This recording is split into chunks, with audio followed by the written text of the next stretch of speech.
오늘 누가복음 이제 22장으로 들어갑니다. 22장 오늘 본문은 1절부터 23절까지입니다. 누가복음 22장 1절부터 23절 내 피로 세우는 새 언약이니 이 제목으로 말씀을 우리가 나누도록 하겠습니다. 제가 13절까지 봉독하고 14절부터 23절까지는 합독하시겠습니다. 유월절이라 하는 무교절이 다가오매 대제사장들과 서기관들이 예수를 무슨 방도로 죽일까 궁리하니 이는 그들이 백성을 두려워함이더라. 12 중에 하나인 가룟딘이라고 부르는 유다에게 사탄이 들어가니 이에 유다가 대제사장들과 성전 경비대장들에게 가서 예수를 넘겨줄 방도를 의논하매 그들이 기뻐하여 돈을 주기로 언약하는지라. 유다가 허락하고 예수를 무리가 없을 때에 넘겨줄 기회를 찾더라. 유월절 양을 잡을 무교절 날이 이른지라. 예수께서 베드로와 요한을 보내시며 이르시되 가서 우리를 위하여 유월절을 준비하여 우리로 먹게 하라. 여짜오되 어디서 준비하기를 원하시나이까? 이르시되 보라, 너희가 성내로 들어가면 물 한 동이를 가지고 가는 사람을 만나리니 그가 들어가는 집으로 따라 들어가서 그 집 주인에게 이르되 선생님이 내게 하는 말씀이 내가 내 제자들과 함께 유월절을 먹을 객실이 어디 있느냐 하시더라 하라. 그리하면 그가 자리를 마련한 큰 다락방을 보이리니 거기서 준비하라 하시니 그들이 나가 그 하신 말씀대로 만나 유월절을 준비하니라. 다 같이 때가 이름에 예수께서 사도들과 함께 앉으사 이르시되 내가 고난을 받기 전에 너희와 함께 이 유월절 먹기를 원하였노라.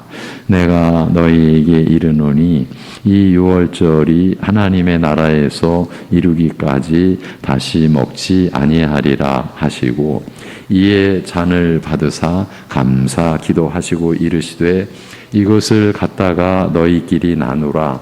내가 너희에게 이르노니 내가 이제부터 하나님의 나라가 임할 때까지 포도나무에서 난 것을 다시 마시지 아니하리라 하시고 또 떡을 가져 감사 기도하시고 떼어 그들에게 주시며 이르시되 이것은 너희를 위하여 주는 내 몸이라. 너희가 이를 행하여 나를 기념하라 하시고 저녁 먹은 후에 잔도 그와 같이 하여 이르시되 이 잔은 내 피로 세우는 새 언약이니 곧 너희를 위하여 붓는 것이라. 그러나 보라, 나를 파는 자의 손이 나와 함께 상 위에 있도다. 이미 작정된 대로 가거니와 그를 파는 그 사람에게는 화가 있으리로다 하시니 그들이 서로 묻되 우리 중에서 이 일을 행할 자가 누구일까 하더라. 아멘.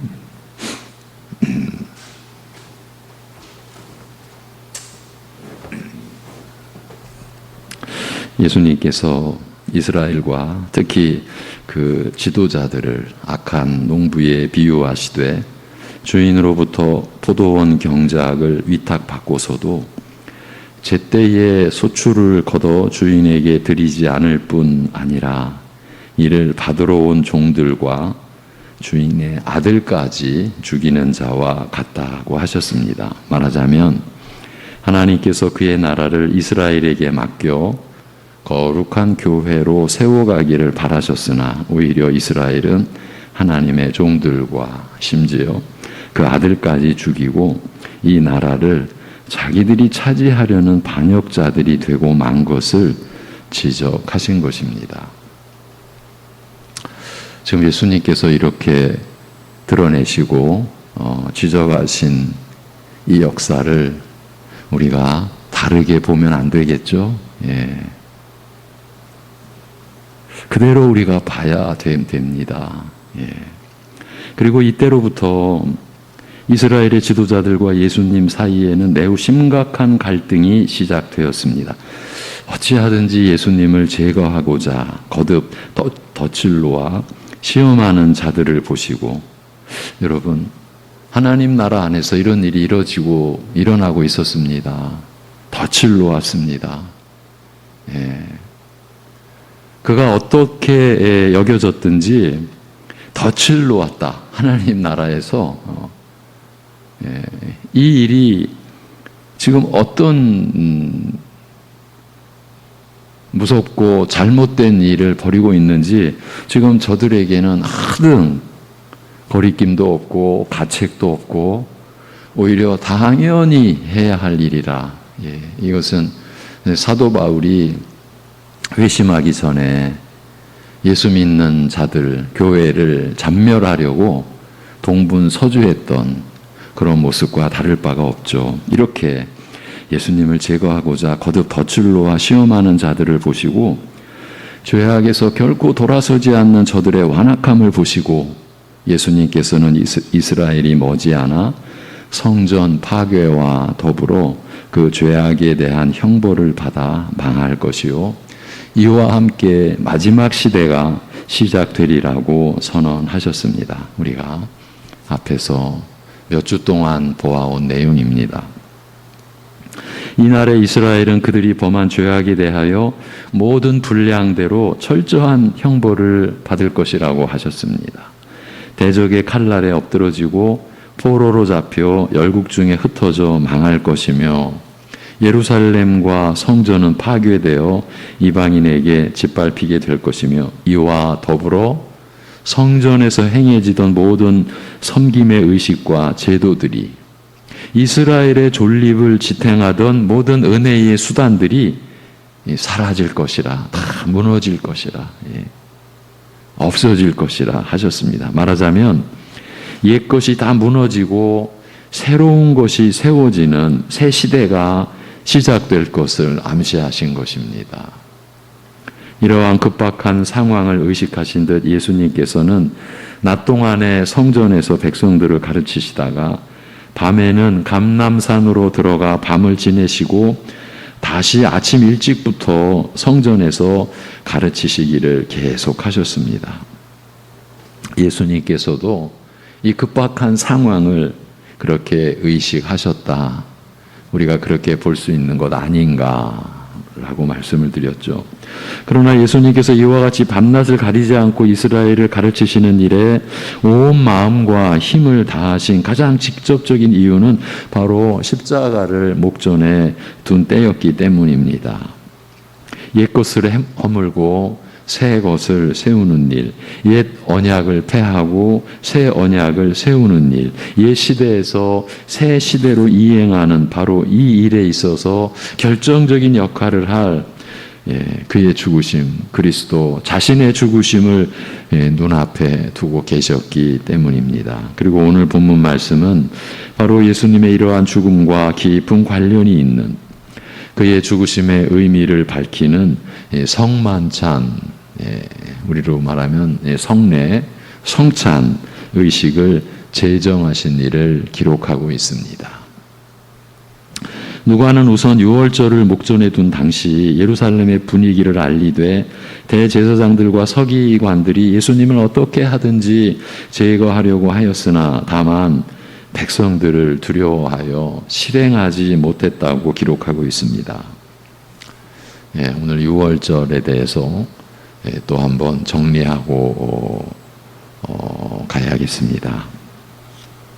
유월절은 이스라엘 최대의 명절로 잘 알려져 있습니다만 유월절은 또한 무교절과 따로 떼어서 생각할 수 없습니다. 이 둘은 밀접한 관계가 있으므로 어떤 때는 전체를 포괄하여 유월절이라고 부르기도 하고 반대로 무교절이라고 부르는 경우도 없지 않습니다. 유월절은 이스라엘 달력으로 정월 14일 저녁에 지키며 이와 함께 7일 동안 누룩 없는 떡을 먹는 무교절.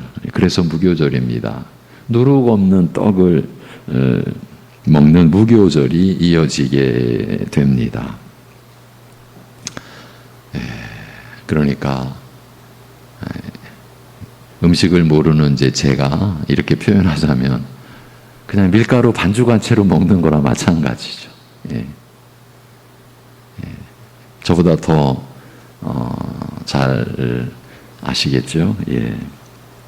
유월절은 이스라엘을 노예로 붙잡고 있던 애굽의 모든 장자들을 하나님께서 죽이시던 날 밤에 이스라엘을 구별하여 죽음을 면하게 하시고 애굽의 속박에서 곧 죄와 사망의 속박에서 구원하여 내신 일을 기념하는 절기였습니다. 그리고 유월절에 이어 7일 동안 지키는 무교절에는 식물을 발효시켜 변질시키는 누룩을 온 집안에서 제거하여 일체에 보이지 않게 하였습니다. 이것은 하나님께서 이스라엘을 부패한 애굽에서 부패한 세상에서 구하여 내시고 거룩한 백성으로 삼으신 것을 항상 기억하면서 이러한 영적 순결을 더럽히거나 변질시키는 모든 죄악을 철저히 제거하여 항상 하나님 앞에 성결하게 살 것을 일깨우는 표였습니다. 이것이 무교절의 의미입니다. 우리를 죄와 사망 가운데서 구하여 내신 것은 우리를 거룩한 백성으로 삼으시고자 한 것입니다. 그것을 일깨우는 표였습니다. 그런데 애굽의 모든 장자들을 죽이시던 유월절 밤에 양의 피를 집 문에 발라 죽음을 면하게 하신 것은 이스라엘이 애굽과 함께 죽음을 당하지 않고 오히려 애굽의 손에서 벗어나게 된 이 일이 어떤 희생적인 죽음과 깊은 관계가 있다는 것을 이스라엘을 대신하여 죽은 유월절 양의 피로 말미암아 가능해졌다는 것을 가르치기 위한 것이었습니다. 구약의 이런 절기들은 앞으로 그리스도께서 그의 죽으심으로 자기 백성을 죄와 죽음에서 구원하사 거룩한 백성으로 성결하게 살게 하실 은혜를 미리 보이는 표징이었던 것입니다. 구약의 모든 절기들이 그리스도 안에서 이루어질 은혜를 다 미리 보여주었던 것. 그렇죠. 그런데 바로 이런 유월절을 기념하여 지키는 기간에 이스라엘의 지도자들은 참 유월절 양이신 그리스도를 알아보지 못하고 오히려 죽여 제거하려고 하였습니다. 예수님의 죽음은 한편으로는 이스라엘 중 메시아를 불신하고 배척하는 자들에 의하여 자행되는 죄악인 동시에 다른 한편으로는 예수님께서 자기를 배신하고 반역하는 자들을 위해 죽으시는 죽음이었습니다. 여러분, 예수님의 죽음이 이런 의미가 있습니다. 자기를 배신하고 반역하는 자들을 위해 죽으시는 죽음이었습니다. 백성들을 두려워하여 예수님을 제거하지 못하던 이들에게 좋은 기회가 왔습니다. 사탄의 충동에 넘어간 가룟 유다가 스스로 찾아와서 돈을 받고 백성들이 없는 기회를 틈타서 예수님을 넘겨주기로 한 것입니다. 예수님께서 죽음에 넘기운 일과 관련하여 흔히 유다의 배신 행위만을 크게 부각시킵니다만 실은 이 유대인 지도자들의 무지와 시기와 완악함, 그 회개하지 않는 그 완악함, 그리고 제자이면서도 세상과 돈을 사랑한 가룟 유다의 배신과 사탄의 충동, 이들이 다 함께 개입되었습니다. 유다의 배신 행위는 그리스도께서 친히 택하신 12사도 중에 한 사람으로서 그리스도를 배반한 특별한 사건인 것이 사실이나 동시에 그리스도를 미워하여 제거하려는 유대인 지도층이 주도하는 큰 흐름 속에서 돌출한 행위요. 따라서 그의 배신 행위는 유대인 지도자들 더 나아가서 그리스도를 불신하고 배척하는 수많은 유대인들의 배신과 반역을 대표하는 것이었다고 할 수 있습니다. 유다 한 사람의 배신이 아니라 모든 예수님을 배척하는 그 수많은 유대인들의 배신과 반역을 대표하는 것이었습니다. 그리고 이들 모두의 배후에는 하나님과 그의 메시아를 대적하는 마귀의 충동이 작용하였습니다. 유월절 양을 잡는 무교절의 첫날이 되었을 때였습니다. 예수님께서는 베드로와 요한을 보내시며 이르시되 너희가 가서 우리가 먹을 유월절을 준비하라고 하셨습니다. 성내에 들어가서 물동이를 나르는 사람을 만나게 되면 그를 따라가서 그 집 주인에게 이르되 선생님께서 제자와 함께 식사하실 방이 어디 있느냐라고 물으라. 그러면 준비된 방을 보일 것이요 너희는 거기에 유월절을 준비하라고 하셨습니다. 말씀하신 대로 제자들이 준비한 다음 유월절을 지킬 시간이 되자 예수님께서 사도들과 함께 식사 자리에 앉으시고 말씀하시되 내가 고난받기 전에, 그러니까 십자가에 못 박히시기 전에 너희와 함께 이 유월절을 먹기를 참으로 원하였다고 하셨습니다. 이것은 예수님께서 이제 매우 중대한 일, 즉 이 유월절에 특별한 의미를 부여하게 될 일을 행하실 것을 암시하신 말씀이었습니다. 특히 내가 고난받기 전에라고 하심으로써 이것은 그의 죽으심과 관계가 있음을 간접적으로 밝히셨습니다. 또 이르시되 하나님 나라에서 완성되기까지 내가 유월절을 다시 먹지 아니하리라고 하심으로써 이 고난을 통하여 유월절이 완성될 것임을, 유월절이 가리키고 상징하였던 하나님의 은혜가 그리스도의 고난을 통하여 완전하여질 것을 알리셨습니다. 여러분, 이런 내용이 우리의 믿음의 내용 중에서도 그 토대가 되어야만 합니다. 유월절이 가리키고 상징하였던 하나님의 은혜가 그리스도의 고난을 통하여 완전하여질 것을 어떻게 알리셨느냐 하면 하나님 나라에서 완성되기까지 내가 유월절을 다시 먹지 않으리라. 그러니까 유월절이 이제 완성될 것임을, 유월절 절기가 다시 있을 수 없음을, 왜? 그 유월절이 가리켰던 하나님의 은혜가 그리스도의 죽음을 통하여, 그 유월절 양이 가리켰던 예수님의 죽음을 통하여 완전하여질 것을 알리셨습니다. 또한 잔을 받으사 축사하시고 이르시되 이 잔을 받아 나누어 마시라. 하나님의 나라가 임하기까지 내가 포도나무 열매에서 난 것을 마시지 않으리라고 하셨습니다. 여기서도 마시지 않으리라. 즉 지금 양의 고기와 떡과 포도주로 지키는 이 옛 유월절 의식은 하나님 나라가 임하기 전에 지키는 마지막 의식이라. 지금 예수님과 사도들의 그 유월절 의식이 마지막 의식이라. 오늘 이와 같이 유월절을 지키는 것은 옛 유월절 의식으로 지키는 마지막 의식이며, 이 다음에는 그리스도의 죽으심과 더불어 하나님의 나라가 이루어진 다음에는 새로운 것으로 지키게 되리라는 뜻이었습니다. 옛 유월절은 폐하여지고, 즉 그림자는 사라지고 은혜와 진리가 충만한 새로운 것으로, 그 하나님 나라의 은혜의 실체로 지키게 될 것을 말씀하신 것입니다.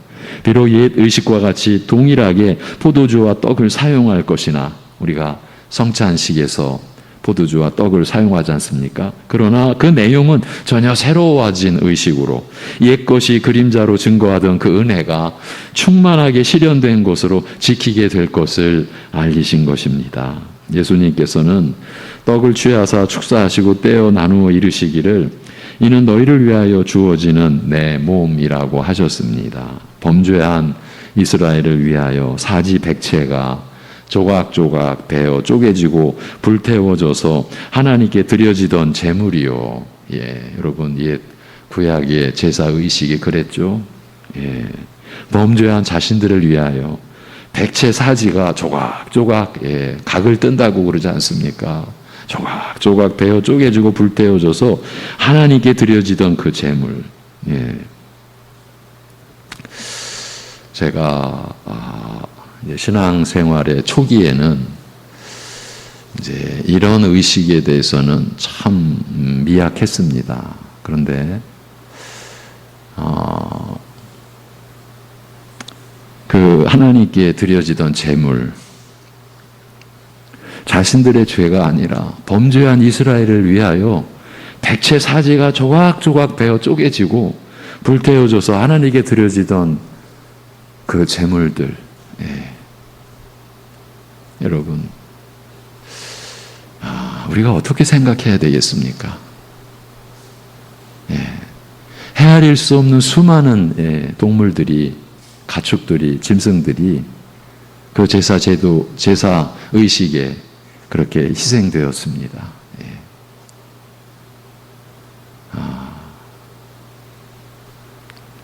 그렇게 하나님께 드려지던 제물이요, 하나님과의 화목과 교통의 은혜와 기쁨을 위하여 이스라엘에게 주어 먹게 하였던 그 제물처럼, 불태워지고 또 먹게도 하였던 그 제물처럼 우리의 죄사함과 하나님과의 화목, 신령한 교통의 축복과 기쁨을 위하여 그의 몸을 제물로 내어주심을 지금 말씀하신 것입니다.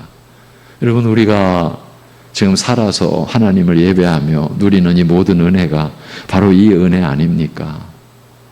참 생각해 보면 우리 이 은혜 앞에서도 우리가 참 고개를 뻣뻣이 세우고 마치 내가 이 은혜를 잘 따낸 것처럼 그렇게 우리가 행세했던 그런 시절, 그런 지난 날, 여러분 끔찍하지 않습니까?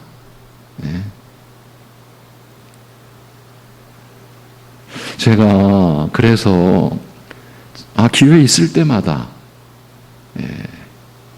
어느 성도님이 그러시더라고요. 목사님이 요즘에 굉장히 조급함이 느껴집니다. 사실입니다. 제가 그 성도님에게 잘 보셨습니다. 전 정말 조급합니다. 여전히 우리의 믿음의 내용 안에 그래도 내가 이만큼 했으니까라고 하는 의식이 이게 싹 지워져야 되는데 이게 안 지워집니다. 그래서 제가 두려운 거예요. 제가 무서운 거예요. 지금 이러한 은혜의 말씀 앞에서 우리가 뭘 했다고 하나님 앞에 내세울 수가 있겠습니까? 하나님 말씀이 그러한 우리의 실체를 다 드러내 주시는데도 우리는 우리의 죄악에 대한 실체도 여전히 애매모호하게 가지고 있고 하나님의 이 은혜, 우리를 살리신 은혜에 대해서도 우리의 것이 이렇게 막 섞여 있는, 이게 섞이면 안 되거든요. 오직 믿음으로라는 것이 행위가 아니다라고 하는 것이 이것이 얼마나 위대한 진리인 거를. 근데 우리는 너무 간단하게 믿음으로냐 행위로냐 우리가 구원이 그런 정도로 구분이 되냐, 이것이 우리를 영원히 살리느냐 죽느냐라고 하는 이 진리의 기준이고 규범이고 잣대인데, 그리고 우리의 형편에서 이해하고 받아들일 수 있도록 오직 믿음으로냐 행위로냐, 믿음의 법으로냐 행위의 법으로냐 이렇게 말씀해 주시는데 우리는 하나님의 그 중심, 하나님의 우리를 향한 마음은 여전히 제껴놓은 채로 그래도 내가 했잖아라는 의식을 가지고 있다라고 하는 게, 여러분 끝까지요, 우리 주님이 우리의 생명을 거두시는 육신의 생명을 이제 그만하라고, 우리의 영혼을 불러가시는 그 시점까지 그 점이 남아있으면 그거 어떡하죠? 이게 저의 조급함입니다. 제 자신부터 그렇고요. 그러니까 바울 사도가 난 아무것도 아니다라고 한 그 기록이 너무너무 감사한 거예요. 그렇지, 난 아무것도 아니지. 나의 나됨도 하나님의 은혜지. 그렇지, 내가 다른 사도들보다 더 많이 수고했으나 더 많이 고난받고 고생했으나 내가 한 것이 아니지. 그렇지.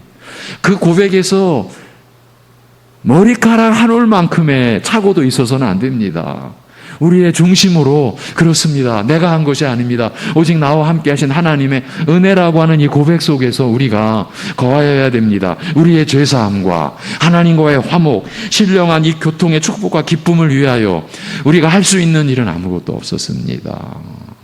오직 그의 몸을 제물로 내어주신 우리 주 예수 그리스도의 은혜와 이를 이루신 우리 아버지 하나님의 사랑과 이 은혜를 우리에게 가져와 주신 성령님의 역사, 성령께서 여러분 안에서 거듭나게 하신, 하늘로부터 위로부터 새 생명을 갖게 하신 오직 그 역사에 우리가 무엇으로 관여하고 무엇으로 기여하고 그래도 내가 교회 안에서 뭘 했지, 이게 두려운 겁니다.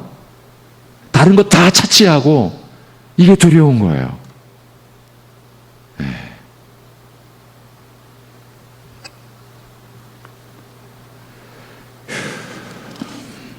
이제 식사 후에 잔을 취하사 축사하시고 이르시되 이 잔은 너희를 위하여 흘려지는 내 피로 세우는 새 언약이라고 하셨습니다.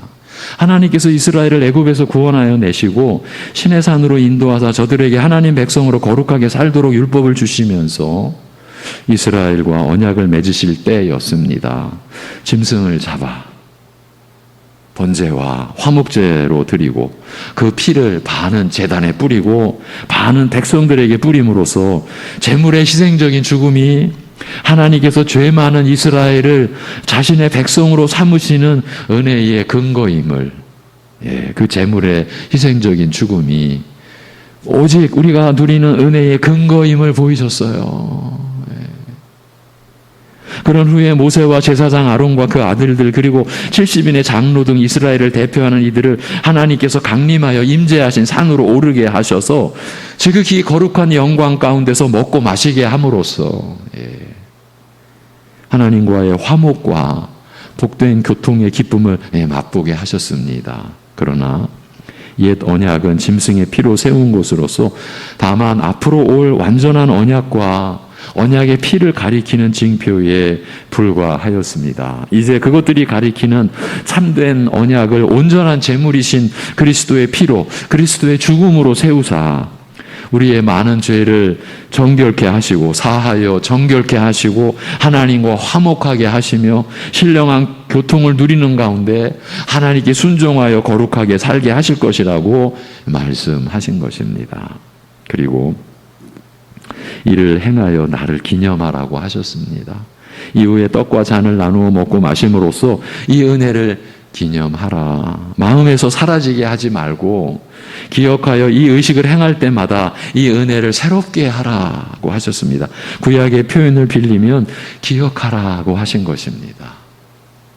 하나님께서는 그가 행하신 은혜의 일들이 한순간의 일로 그치기를 원하지 않으시고 그 백성들 가운데서 항상 거듭 기억되어 새롭게 되기를, 새로운 현실이 되기를, 끊임없이 변함없이 저들에게 은혜를 베푸시는 근원이 되기를 원하신 것입니다.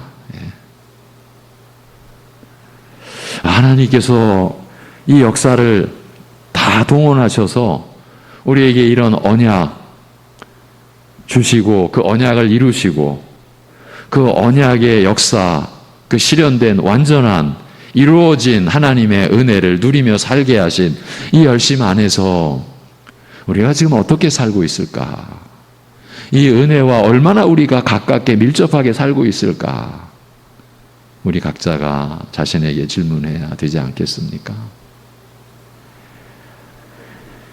그러나 바로 수천 년간 하나님을 의지하고 믿어온 사람들이 바라던 그 은혜의 실현을 엄숙히 선언하시며 이후 대대로 이 은혜를 기념할 성만찬 의식을 제정하시는 그 자리에는 다른 제자들과 함께 앉아 있으면서도 이 은혜와 상관없는 자, 이 은혜에서 제외된 자가 있었습니다.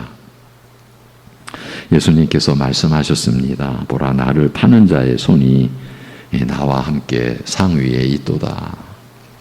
그리스도의 은혜를 함께 나누는 그 상에 함께 앉았으면서도 그 은혜와 아무 상관이 없는 불행한 사람이, 아니 바로 그 은혜의 주를 배반하여 그 주를 죽음에 넘겨줄 자가 있었다는 말씀입니다. 예수님과 가장 가까운 자, 예수님을 믿고 따르는 무리에 속하여 참으로 그리스도께 속한 자요, 그리스도의 소유라고 할 만한 자 중 한 사람의 배신과 반역으로 그리스도의 죽으심이 곧 모든 사람을 구원할 은혜의 구속이 실현되는 것을 안타까이 여기시고 슬퍼하신 말씀이었습니다. 여러분, 이 말씀을 하시는 우리 주님의 심정이 어떠했겠습니까? 그러나 유다는 실상 자기 백성을 구원하기 위하여 오신 메시아를 배반하고 죽음에 내어줄 모든 이스라엘의 불행을, 더 나아가서 인류의 구원을 위하여 오신 메시아를 불신앙하는 모든 불행한 사람들을 대변하는 자였습니다. 여러분, 가룟 유다가 그 혼자만의 위치가 아니라 예수님을 메시아를 배반하고 죽음에 내어주는 모든 이스라엘의 그 불행을 대표했고 인류의 구원을 위하여 오신 메시아를 불신앙하는 모든 그 불행한 사람들을 대표하고 대변하는 자였어요. 그 자가 어디에 있었습니까? 예수님과 함께 한 상에 있었어요. 여러분, 우리가 함께 예배를 드립니다. 기본적으로 믿음으로 함께 예배 드린다고 우리가 다 함께 모여 예배 드립니다. 말씀의 일꾼의 저 마음 깊은 곳에는 이 은혜에서 제외되는 이가 있으면 어떡하지? 우리를 살리는 이 생명의 말씀에 겉으로는 듣는데 속으로는 안 듣는 이가 있으면 어떡하지? 하나님의 약속을, 그것도 값없이 주신 그 생명의 약속을 무가치하게 여기는 이가 있으면 어쩌지?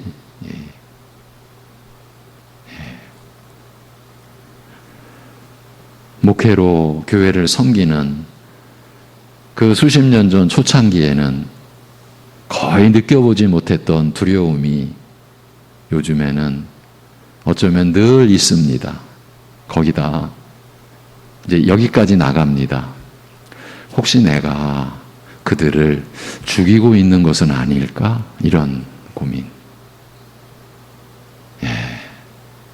혹시 내가 그런 분들을 바로 세우지 못하고 하나님의 말씀의 양식을 제대로 전달하지 못하고 그들을 죽이고 있는 것은 아닐까. 성도 여러분, 이건 제가 이 시간 그냥 둘러대는 얘기가 아닙니다.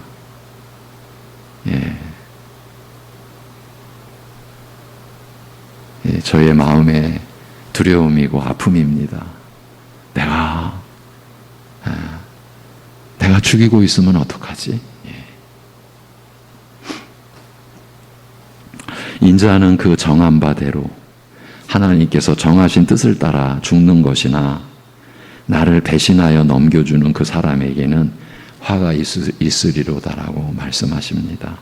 하나님께서 정하신 뜻이 그의 배신을 통하여 이루어진다고 해서 그의 행위에 대한 책임이 면하여지는 것은 아닙니다. 유다의 배신과 이스라엘의 반역을 통하여 예수님께서 죽음에 넘기워지신다라고 해서 즉 하나님께서 많은 죄인을 구원하시려는 선하신 계획이 이루어진다고 해서 유다나 이스라엘의 배반의 책임이 그리고 그리스도를 믿지 않는 불신앙의 책임이 이 면하여지는 것은 아닌 것입니다. 영생의 은혜가 눈앞에 있는 것을 보고서도 바로 그의 곁에서 이루어지며 그 자신을 통하여 이루어지는 것을 보고서도 그 은혜에서 제외되는 그 은혜와는 상관없는 것으로 드러나는 자의 모습은 우리로 하여금 그의 불행을 안타까워하게도 하나 다른 한편으로는 그와 저들과 다름없는 우리를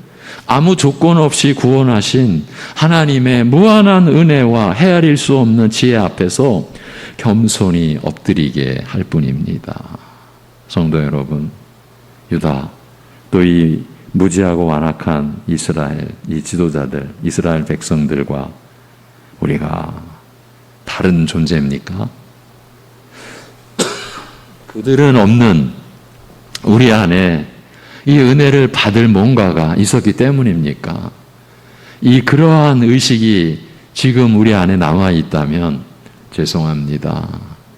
아직 믿음의 출발도 못했다. 제가 이렇게 말씀을 드려야만 합니다. 이제 이렇게 말씀을 안 드리면은 제가 죽이는 자가 될까봐 사실은 두려운 거예요.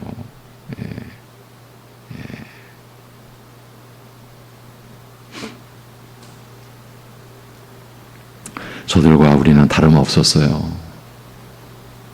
그런데 그러한 우리를 아무 조건 없이 구원하신 하나님의 무한한 은혜, 그리고 헤아릴 수 없는 지혜 앞에서 우리는 겸손히 엎드릴 뿐이에요. 예. 그리고 그것이 바로 예배의 본질이고요. 예. 그 은혜를 우리가 찬양하는 것이고요. 예. 그리고 그 긍휼의 아버지 하나님 앞에 오직 그리스도의 이름으로 기도드리는 것이고요. 기도하겠습니다. 하나님 아버지, 이스라엘의 역사에 참으로 어둡고 암울하고 참담하고 비참한 그런 정계 속에서, 그러나 또 놀랍게도 그들의 불신과 배신으로 인하여 죽음에 넘겨지는 우리 주 예수 그리스도의 그 희생의 죽음을 통하여 옛 시대가 완전히 끝나고 새 시대, 새 언약의 시대가 열리는 역사를 이루시고, 그 안에 우리를 부르신 은혜를 우리로 하여금 또 깨닫도록 하시고 확인케 하여 주시는 이 하나님의 섭리의 은혜 앞에서 오늘도 우리는 그저 엎드릴 뿐입니다. 그러기에 아버지 하나님, 하나님 나라의 교회 안에서 우리가 고개를 든다는 것이, 자기를 세운다는 것이 얼마나 무지하고 완악한 소치며, 하나님의 은혜를 우리가 얼마나 참으로 가리고 악하게 행세하는 것이라는 깨달음이 우리 안에 일어나게 하여 주옵소서.